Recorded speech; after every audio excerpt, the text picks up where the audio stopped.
super team now. There's a couple of articles I want to go over, but the Dodgers just signed another free agent. I mean, this is getting ridiculous. They just signed everybody. But the other day they signed Korean infielder Haesung Kim, or however you say his name. I keep thinking it's Ha-Sung Kim. But they signed him to a 3-year, $12.5 million deal. Holy crap. I mean, he's a good player, but he's not a difference maker in my opinion. He's kind of like, like a utility guy, and that's what they call him. They're going to use him as a utility infielder. He's going to go all around the diamond, play every position. He's just a good, solid player. He's 25 years old. Right here in his KBO career, he was a 304 hitter. He hit 37 home runs.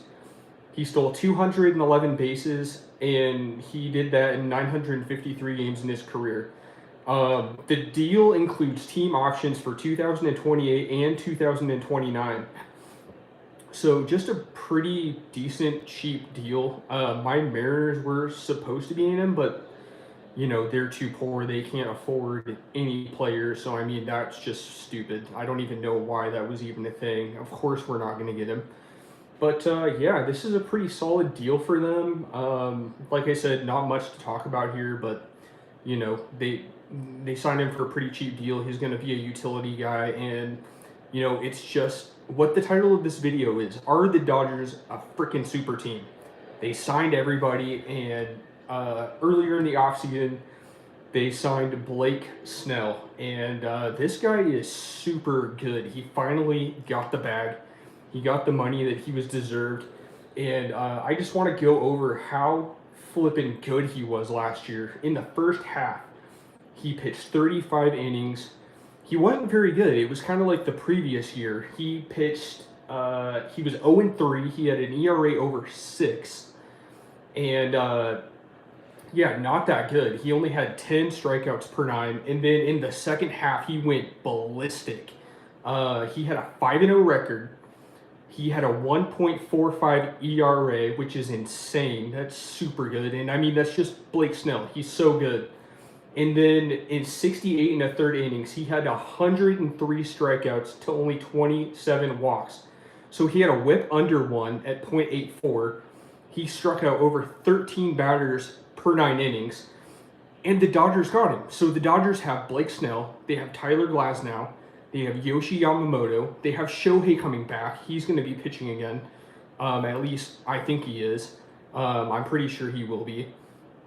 And you've got other guys that I can't even remember. Dustin May, I think, and then Emmett Sheehan, some other back of the rotation in guys. But yeah, you look at the top of the rotation, like I just said, Blake Snell, Tyler Glasnow, Yamamoto, Shohei Ohtani. You're not beating that rotation in the playoffs. I mean, you just aren't. There's no other team except maybe the Mariners, but they suck. As a Mariners fan, they're bad. You're not beating the Dodgers rotation. So they got Blake Snell. That was a huge signing.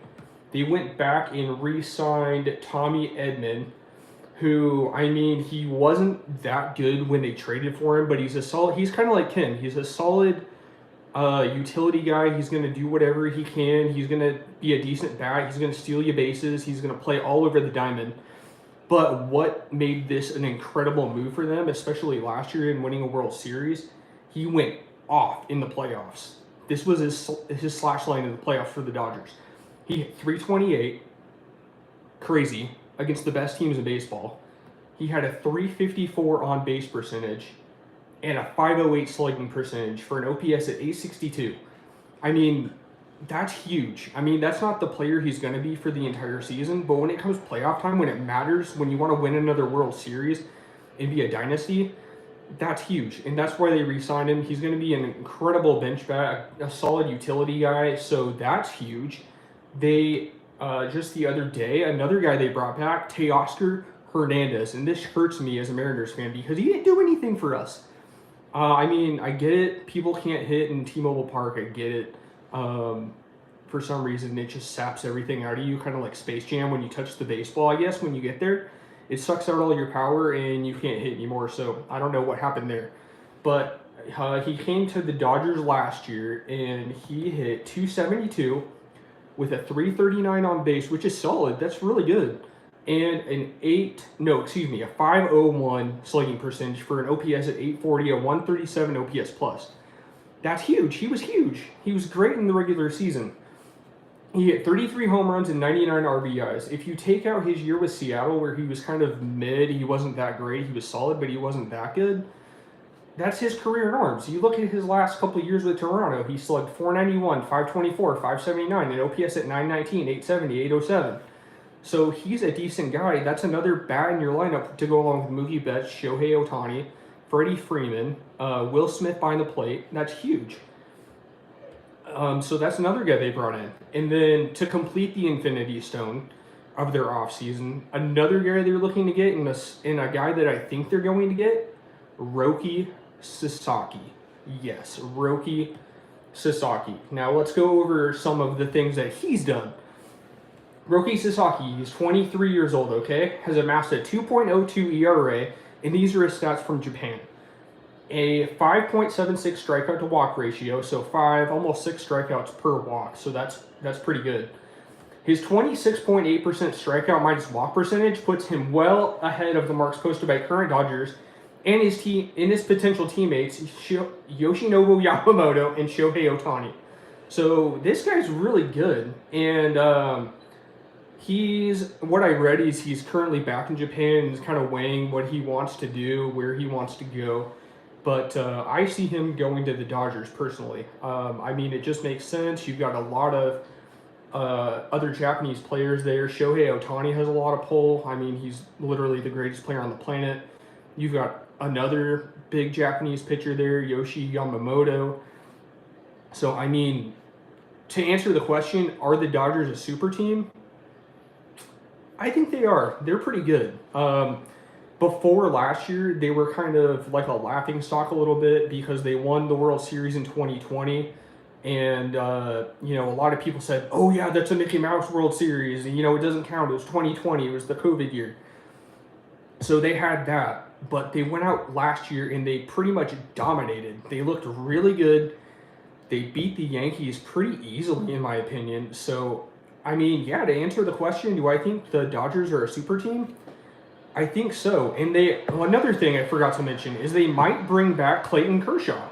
And I mean, he is one of the greatest pitchers of our generation. Has an ERA for his career under 2. He's multiple Cy Young awards, a couple 300 strikeout seasons. Obviously, he's not the same pitcher anymore. He's getting older. He's not the same guy, but he's been good every single year he's been in the big leagues. So, I mean, if he comes out and he re-signs with the Dodgers, which I think he's going to do, he's going to give you an ERA right around 3, maybe 3.2, 3.5 at the most, in my opinion. So, I think, given everything, to answer the question of my video, what I wanted to talk about here, the first part that I wanted to talk about anyway, is, yeah, I think the Dodgers are a super team. I think they're extremely good.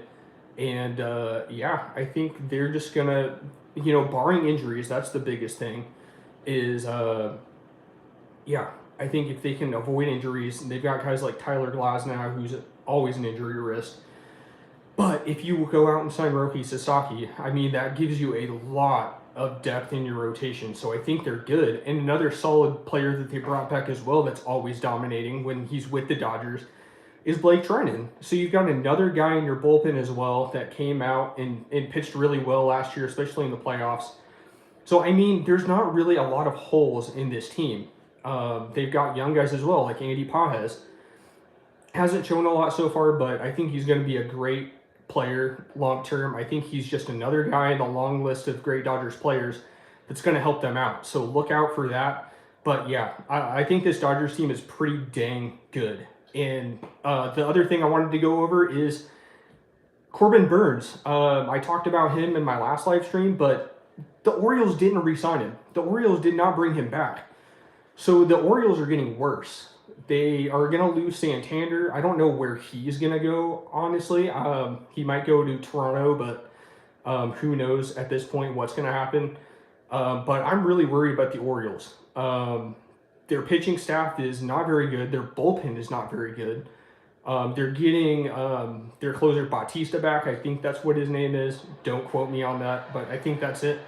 But he's coming back from Tommy John. Is he going to be the same? Is he going to be the same fireballer? Is he going to be as dominant as he has been?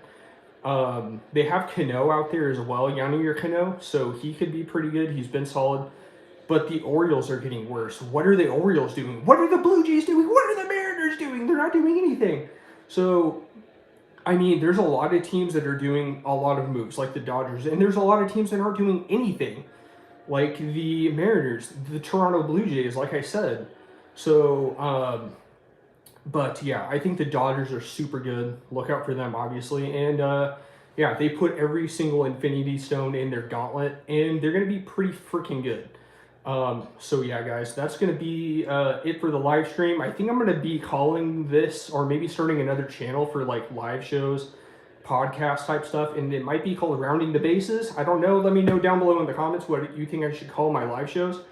But yeah, that's going to do it for this, guys. Thank you for watching.